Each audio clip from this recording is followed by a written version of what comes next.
Battista Farina, cha đẻ của ngành thiết kế ô tô hiện đại, từ một người em út trong gia đình 11 anh chị em. Battista Farina đã trở thành người khổng lồ trong ngành thiết kế ô tô bằng những mẫu thiết kế chạm đến cảm xúc của người yêu xe trên thế giới. Mùa thu năm 1946, triển lãm xe hơi Paris Motor Show lần đầu tiên mở cửa trở lại sau 6 năm vì đại chiến thế giới lần thứ hai. Vì vậy lượng người tới xem sự kiện nơi trình diễn những thiết kế ô tô mới đạt mức kỷ lục gấp đôi so với những năm trước đó.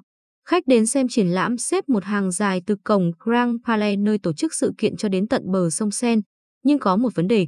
Với trọng tâm là tái thiết và phục hồi sau chiến tranh, ban tổ chức quyết định chỉ cho phép xe của các nước phe đồng minh tham gia sự kiện. Nhà thiết kế ô tô tiềm năng Battista Farina không vui với quyết định này của ban tổ chức. Ông đã dành hàng tháng trời trước đó để tạo ra một chiếc Alfa Romeo 6C tuyệt đẹp với mục đích mang đến sự kiện danh giá ở thủ đô nước Pháp. Cùng với con trai mình là Sergio Pininfarina quyết định sẽ tự lái chiếc xe của mình đến Paris. Ông quyết định đỗ chiếc Alfa Romeo do mình lái và chiếc Lancia do con trai Sergio lái ở đại lộ Winston Churchill ngay trước cửa Grand Palais, nơi tổ chức Paris Motor Show. Chiếc Alfa Romeo mui trần với thân xe làm hoàn toàn bằng nhôm, có kiểu dáng đẹp và hiện đại hơn bất kỳ thứ gì trên thị trường vào lúc đó. Nội thất được bọc da trang nhã và có vừa đủ những chi tiết mạ chrome làm nổi bật màu sơn của xe. Không chỉ vậy, trên nắp capo còn cắm một lá cờ Ý nhỏ như để gửi một thông điệp thách thức tới ban tổ chức. Châu Âu khi đó vừa mới trải qua cuộc chiến tranh khủng khiếp nhất trong lịch sử và hoạt động sản xuất chưa thể trở lại mức như trước kia. Các hãng xe Mỹ, Anh và Pháp phần lớn đem tới Paris Motor Show 1946 những chiếc xe cũ từ trước chiến tranh và họ coi sự kiện này như là cơ hội để tiếp cận nguồn nguyên liệu thô cho tương lai thay vì để trình diễn những mẫu xe mới nhất. Vì vậy, hai tác phẩm mềm mại của Pininfarina nhanh chóng thu hút mọi ánh nhìn của khách tham quan. Farina quỷ quyệt đã mở triển lãm riêng của ông ta, báo chí Pháp đưa tin nhưng người dân Paris lại bày tỏ sự thích thú với hai chiếc xe cũng như ngưỡng mộ sự cứng đầu của nhà thiết kế người Ý. Các chuyên gia về lịch sử xe hơi sau này nhận định hành động của Farina đã giúp tái sinh ngành thiết kế ô tô Italia sau Thế chiến và là tiền đề tạo nên phong cách của các mẫu ô tô hiện đại ngày nay. Danh tiếng là vậy. Nhưng Battista Farina không sinh ra trong một gia đình có truyền thống mỹ thuật. Là đứa trẻ thứ 10 trong một gia đình nghèo với 11 anh em, ông được gọi là Pininfarina vì là em trai út trong gia đình, vì Pinin theo ngữ âm Piemonte có nghĩa là em bé. Mẹ của ông yêu cầu các thành viên phải làm tất cả để giúp đỡ gia đình ngay từ khi còn nhỏ tuổi, và vì là em út, Battista được giao nhiệm vụ lau sạch nồi và chảo của mẹ.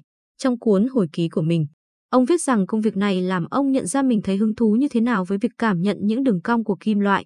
Giovanni, anh trai của Battista, rời nhà từ năm 12 tuổi để làm việc tại một xưởng Code Builder ở Turin. Một thập kỷ sau đó ông mở xưởng chế tác thân vỏ xe hơi của riêng mình và thuê cậu em trai Battista, khi đó mới 18 tuổi, về làm việc. Chính tại xưởng của anh trai, Battista Pininfarina có cơ hội gửi bản thiết kế lưới tản nhiệt của mình cho mẫu Fiat Zero. Khi được hỏi rằng liệu ông có thích thiết kế của mình hơn bản vẽ đề xuất của Fiat, Pininfarina nói thẳng với nhà sáng lập hãng xe Giovanni Anelli, tôi thích thiết kế của tôi hơn vì tôi là người làm ra nó. Có vẻ như nhà tư bản hàng đầu Italy bị ấn tượng bởi câu nói này.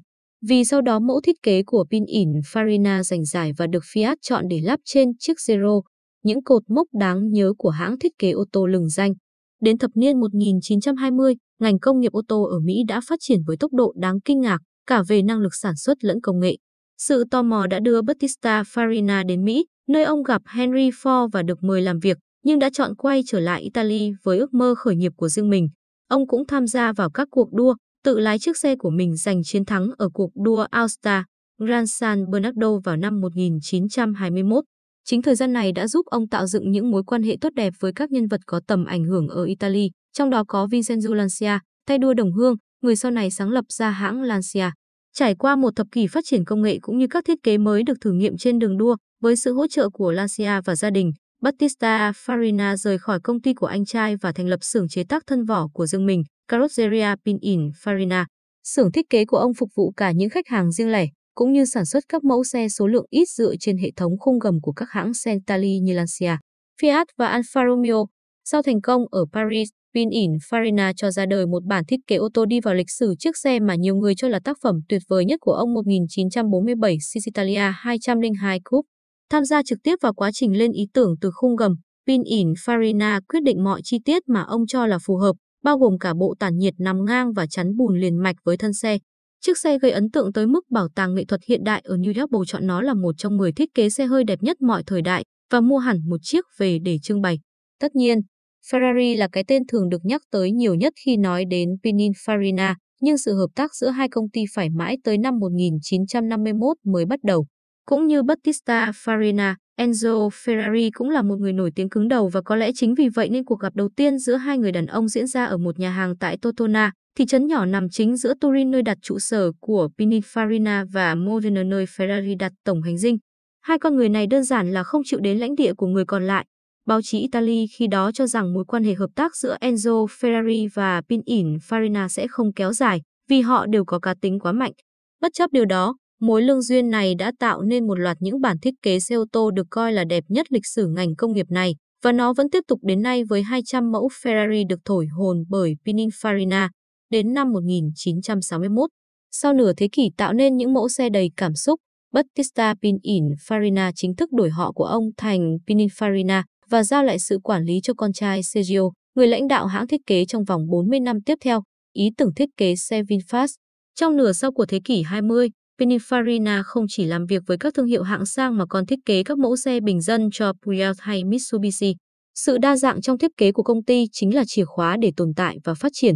Các giá trị cốt lõi của Pininfarina là thanh lịch, tinh khiết và đổi mới, và điều này được phản ánh trong tất cả các thiết kế của họ. Nếu bạn hỏi tôi phong cách ý nghĩa là gì, thì đó là cảm giác về tỷ lệ, sự đơn giản và hài hòa của đường nét. Để dù sau một thời gian nhất định, vẫn còn thứ gì đó sống động chứ không chỉ là ký ức về nét đẹp, Battista Pininfarina từng nói, trải qua 90 năm lịch sử, những thiết kế của Pininfarina luôn trường tồn và nằm trong top những chiếc xe đẹp nhất mọi thời đại.